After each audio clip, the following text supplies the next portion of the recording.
பேங்க்ல உள்ள காசு எடுத்துட்டு தங்கத்தை வாங்குவோம், அதுக்கு கொஞ்சம் லாபம் வரும்ட்டு எல்லாருமே தங்கத்தை வாங்க போகல இது விலை கொஞ்சம் அதிகரிச்சிருக்கு. 5 லட்சத்தை தாண்டும் அப்படின்னு சொல்றாங்க. அது என்ன மாதிரி? இதுதான் பொருளாதார யுத்தம்னு சொன்னாங்க. இது தானே தெரியல.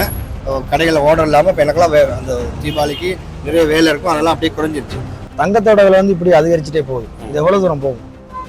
இது ஒரு என்னை பொறுத்தவரை இது இந்த வெளிநாட்டுகளில் உள்ள பெரிய நாடுகள் தங்கத்தை பர்ச்சேஸ் பண்ணுறாங்க, தங்கத்தை வாங்குறாங்க, அதனால தான் இப்படி விலை கூடுதுன்னு எல்லாம் சொல்கிறாங்க. அதே நேரத்தில் இங்கேயும் விலை கூடுறதுனால எல்லாருமே தங்கத்தை வாங்குறதுக்கு தான் பார்க்குறாங்க.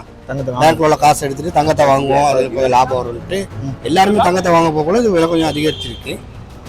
மற்ற தங்கம் கொஞ்சம் இந்த நம்ம நாட்டுக்கு வெளியிலேருந்து இறக்குமதி ஆகிற தங்கம் குறைஞ்சிருக்கு. துபாயிலேருந்துலாம் வரும், அதெல்லாம் இல்லை. அதனால கொஞ்சம் தங்க விலை அதிகரிச்சிருக்கு. எக்ஸ்ட்ராவாக இந்த உலக சந்தையை விட இன்னொரு 30,000-35,000 கூடி இருக்கு. இந்த வருட இறுதிக்குள்ள 5 லட்சத்தை தாண்டும் அப்படின்னு சொல்றாங்க. அது என்ன மாதிரி?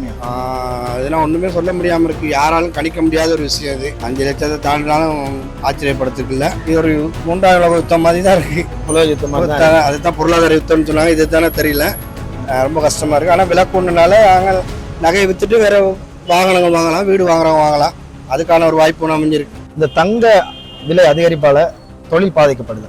ஆமாம், உண்மையிலே நாங்களாம் நகையை வடிவமைப்பாளர்கள், நாங்கள் கொடுத்து நகையை செஞ்சு நான் கடைகளுக்கு ஹோல்சேலாக செய்கிறது தான் என்னுடைய தொழில். அப்போ இப்போ நான் மிச்சமே மலையத்துக்கு தான் நான் சாமான் கொடுக்குறது. இப்போ ஓட சொன்னுமே வரல. ஏன்னா காப்பவுன் ஒரு 35,000-40,000 கொஞ்சம் கஷ்டப்பட்டவங்க இப்போ 1 லட்சம் கொடுத்து வாங்குறதுக்கு சிரமப்படுவாங்க. அதனால் கடைகளை ஓர்டர் இல்லாமல் இப்போ எனக்கெல்லாம் அந்த தீபாவளிக்கு நிறைய வேலை இருக்கும், அதெல்லாம் அப்படியே குறைஞ்சிருச்சு.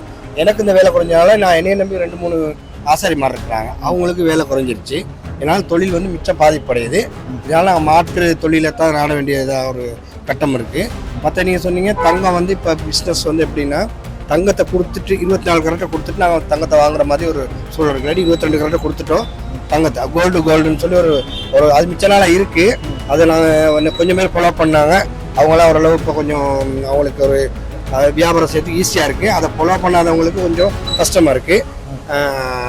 அது எதிர்காலத்தில் நீ அந்த மாதிரி வந்துடும். இதனால இது தங்கத்தில் கொஞ்சம் யோசனையாக நடந்துக்கிட்டால் கொஞ்சம் வெற்றி அடையலாம்.